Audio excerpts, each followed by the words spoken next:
지원하기 위한 관계부처의 협조를 당부했습니다. 회의에서는 유통과 물류에 관련된 기술 개발을 독려하는 등 산업 정책 방향도 제시됐습니다. 이 총리는 해외 직구까지 포함해 유통산업에 변화가 왔기 때문에 소비시장 격변기에 맞춰 유통산업 발전 기회로 삼고 정책을 추진해야 한다고 강조했습니다. KTV 신국진입니다. 비행 훈련을 하던 공군 KF-16D 전투기 한 대가 서해상에 추락하는 사고가 발생했습니다. 공군은 KF-16D 전투기가 이륙 후 13분 만에 추락했고 조종사 2명은 비상탈출에 성공해 건강 상태는 양호하다고 설명했습니다. 공군은 비행사고 대책본부를 구성해 정확한 사고 경위를 조사하고 있다고 밝혔습니다. 독립유공자 후손 39명이 대한민국 국적을 취득했습니다. 세계 곳곳에서 뿌리를 지켜온 이들은 벅찬 마음을 감추지 못했습니다. 박천영 기자입니다. 현재 러시아와 중국 등에서 거주하고 있는 독립유공자 후손들이 한국을 찾았습니다. 잃어버린 나라를 되찾기 위해 항일운동을 전개했던 선조를 생각하며 벅찬 마음으로 대한민국 국적 증서를 손에 듭니다. 올해는 총 39명이 국적을 취득했는데요. 이들은 허위 선생과 최재형 선생, 이여송 선생 등 19명의 독립유공자 후손들입니다. 2006년 이래 13회에 걸쳐 326명의 후손이 우리 국적을 취득한 바 있는데요. 후손들은 국적을 받은 것에 대해 감사를 표하며 자랑스러운 대한민국 국민으로 살아가겠다고 입을 모았습니다. 1919년 3.1운동 당시 민족대표 33인이 선언한 독립선언 문구와 서세옥 화가의 만세도 이미지가 담긴 우표입니다. 우정사업본부는 3.1운동 100주년을 맞아 기념우표 62만 4천 장을 발행했습니다. 기념우표는 전국 우체국과 인터넷 우체국에서 구매할 수 있습니다. 유관순 열사가 3천여 명과 함께 독립 만세운동을 했던 곳이죠. 천안 아운의 장터입니다. 이어서 보실 사진은 독립을 향한 열망과 희생의 장소 안중근 신채호 의사가 순국하신 중국 다롄에 위치한 위순형무소입니다. 수많은 강제징용으로 민족의 고난을 대표하는 군함도의 현재 모습도 촬영됐습니다. 3.1운동 100주년을 맞아 만세운동 유적지 등을 촬영한 위성 영상 8점이 공개됐습니다. 과학기술정보통신부는 이번 영상은 다목적 실용위성 3호와 3A호로 촬영했으며 선조들의 숭고한 희생과 일제강점의 아픔을 기억하기 위해 공개한다고 설명했습니다. KTV 박찬영입니다. 이제 잠시 후에는 트럼프 미 대통령과 북한의 김정은 위원장과의 단독회담과 만찬이 진행될 것입니다.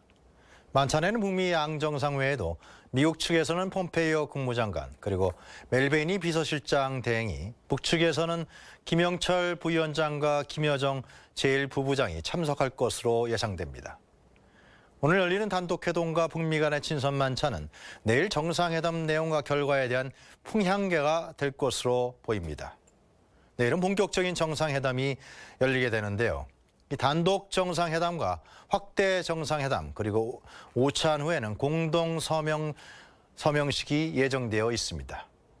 결국 북한의 비핵화 정도와 범위, 또 이에 따른 미국 측의 제재 완화 수준이 어느 선에서 결정되느냐가 전 세계의 주목거리가 될 것입니다. 북한의 동창리, 풍계리 그리고 영변 등을 포함한 북한의 핵시설에 대한 신고와 검증 폐기 등에 대한 문제와 고농축 우라늄 시설에 대한 공개와 사찰, 그리고 대륙간 탄도미사일인 ICBM 폐기 등의 사안이 집중 논의될 것입니다. 이와 함께 미국의 상응 조치로서 종전선언과 평화협정 로드맵 및 구체적인 제재 완화 내용 등도 함께 결정될 것입니다. 지난해 6월 1차 북미 정상회담에서 양 정상은 북미 간의 새로운 관계의 수립, 또 한반도 평화체제의 구축, 완전한 비핵화, 한국전쟁 포로 및 실종자 유해 복구에 대해서 합의했었죠. 이제 2차 정상회담에서 이를 어떻게 구체화시키느냐가 관건입니다. 우리 대한민국 입장에서 2차 북미 정상회담의 결과가 중요한 것은 과연 70년 동안 이끌어졌던 한반도의 냉전 시대를 과연 끝낼 수 있느냐 하는 것입니다. 1990년대 소비에트 사회주의 국가들의 멸망 이후에 고립된 국제적 환경 속에서 끊임없이 핵을 개발해온 북한은 이제 그 한계에 도달해 있는 것이 사실입니다. 즉 핵을 담보로 해서 개혁개방 정책에 대한 미국과 국제사회의 지원을 이끌어내느냐, 아니면 과거의 핵과 국제적 고립 속에 다시 파묻히느냐 하는 중요한 기로에 서 있는 것이죠. 한반도에서의 신냉전 시대를 끝내는 일은 우리 민족의 평화와 번영의 길로 나아가는 중차대한 역사적인 사안입니다. 그동안 전쟁 위협과 얼마나 많은 냉전 폐해 속에서 우리가 그 피해를 입으며 살아왔습니까? 결국 북미 간의 협상을 통해서 그 물꼬를 틀 수밖에 없는데요. 단지 우려스러운 점은 트럼프 대통령이 이번 회담을 보여주기식의 국내 정치적 활용 수단으로, 또 김정은 위원장은 자기와 북한의 국제적 입지를 강화하기 위한 수단으로 활용하지 않기를 바랍니다. 아무쪼록 이번 회담이 남북 국민들의 안위와 번영의 길로 나아가는 역사적 전환점이 되기를 바랍니다.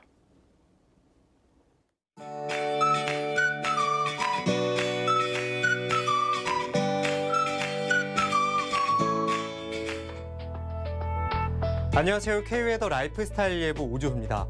2월의 마지막 날인 내일은 남부지방에 비 소식이 있습니다. 제주도는 10에서 20mm의 비가 예상되고요. 전남과 경남 지역은 5mm 미만의 약한 비가 내리겠습니다. 이 비는 대부분 새벽까지는 오다가 그칠 것으로 보이니까요. 이들 지역으로는 나서실 때 우산을 꼭 챙기셔야겠습니다. 날은 점점 풀리고 있지만 미세먼지가 여전히 문제입니다. 내일 미세먼지 농도는 중서부 지역과 전북, 그리고 강원 영서는 나쁨 단계가 예상되고요. 그 밖의 전국은 오전까지는 보통 수준을 보이다가 오후 들어서는 한때 나쁨 단계까지 오르며 공기가 탁해지겠습니다. 당분간은 미세먼지용 마스크를 꼭 챙기시기 바랍니다. 다음은 위성 영상입니다. 현재 전국이 대체로 구름이 많은 날씨를 보이고 있습니다. 내일은 중국 북동지방에 위치한 고기압의 가장자리에 들겠고요. 남부지방은 제주도 남쪽을 지나는 기압골의 영향을 받다가 벗어나겠습니다.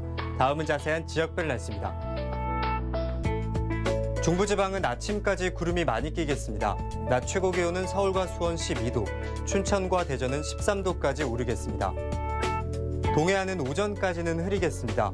낮 최고 기온은 속초와 강릉 11도로 포근하겠습니다. 남부지방은 새벽까지 비가 내리겠지만 아침 최저 기온은 광주와 전주 4도, 부산은 8도로 온화한 날씨를 보이겠습니다. 남해상으로는 비 소식이 있고요. 바다의 물결은 남해상으로 최고 2.5m로 약간 높게 일겠습니다. 항해나 조업하는 선박은 유의하시기 바랍니다. 3일절인 금요일에는 별다른 비 소식 없이 포근한 날씨가 예상되고요. 주말인 토요일에는 제주도와 전남 해안에 비가 내릴 것으로 전망됩니다. 날씨였습니다. 네, 잠시 후 북미 두 정상이 베트남 하노이에서 만날 예정인데요. 지금 트럼프 미국 대통령이 숙소를 출발해서 회담장으로 이동하고 있습니다. 현재 베트남 현지 영상을 저희가 보내드리고 있습니다. 회담장인 메트로폴 호텔로 트럼프 대통령이 지금 출발했습니다. 네, 잠시 후에 트럼프 대통령과 북한의 김정은 위원장이 단독 회동을 하고요. 네. 그 이후에 바로 이제 저녁 만찬을 가질 것으로 저희들이 예정돼 있습니다. 네, 약 1시간 30분 정도의 만찬이 예정돼 있고요. 단독 회담은 약 20분 정도가 예정돼 있습니다. 숙소에서 회담장까지는 차량으로 약 15분 정도 걸릴 예정이라고 합니다.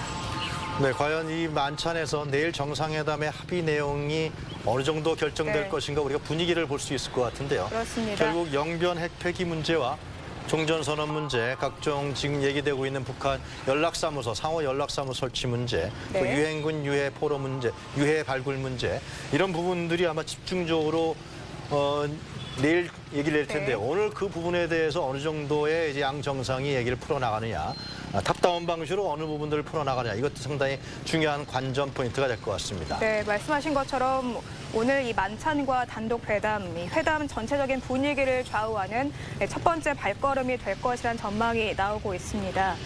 네, 간단하게 회담장이 어떤 곳인지도 좀 짚어볼 필요가 있을 것 같은데요. 우선 이 회담장인 메트로폴 호텔은 호텔 안의 구조가 정상회담을 하기에 굉장히 적합한 구조라고 합니다. 우선 지그작 구조로 돼 있기 때문에 경호에 유리하고요. 또 안에 식당이 분리된 형태로 돼 있고 정원과 산책길이 잘 갖춰져 있다고 합니다. 이 회담을 하고 두 정상이 산책을 하는 등의 동선을 짜는데 큰 어려움이 없었을 것이다. 이런 분석도 나오고 있습니다. 네, 만찬은 오늘 3+3이죠. 네. 양 정상과 폼페이오 국무장관, 멜베이니 비서실장 대행이 미국 측에서 참석할 예정이고요. 북측에서는 김정은 위원장 외에도 김영철 부위원장 그리고 김정은 위원장의 여동생인 김여정 제1부부장이 참석할 것으로 지금 예상되어 있습니다. 네, 저희가 지금 화면에 이 배석자들의 모습을 그래픽으로 보내드리고 있는데요. 지금 보시는 영상은 베트남 하노이 영상입니다. 트럼프 미국 대통령이 회담장이죠. 메트로폴 호텔로 출발을 했고요. 지금 베트남 현지의 모습을 저희가 화면으로 생방송으로 전해드리고 있습니다.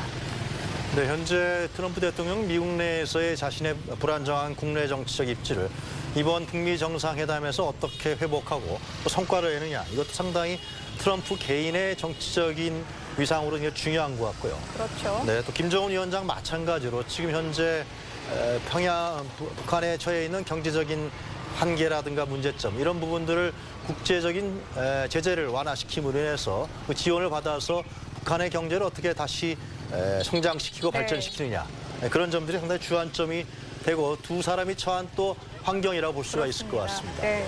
그래서 핵談判이다 이런 표현도 그런 맥락에서 나오는 것 같은데요. 네, 저희가 지금까지 베트남 하노이의 현지 영상을 보내드렸습니다. 네, 저희가 준비한 소식은 여기까지입니다. 네, 앞서 보여드린 것처럼 베트남 하노이에서 잠시 후 북미 두 정상이 만날 예정인데요. 이어지는 KTV 특별 생방송 2차 북미 정상회담과 한반도 평화 3부에서 관련 내용 자세하게 전해드리겠습니다. 많은 시청 부탁드립니다. 네, 특집 KTV 대한뉴스 마치겠습니다. 시청해주신 여러분 감사합니다.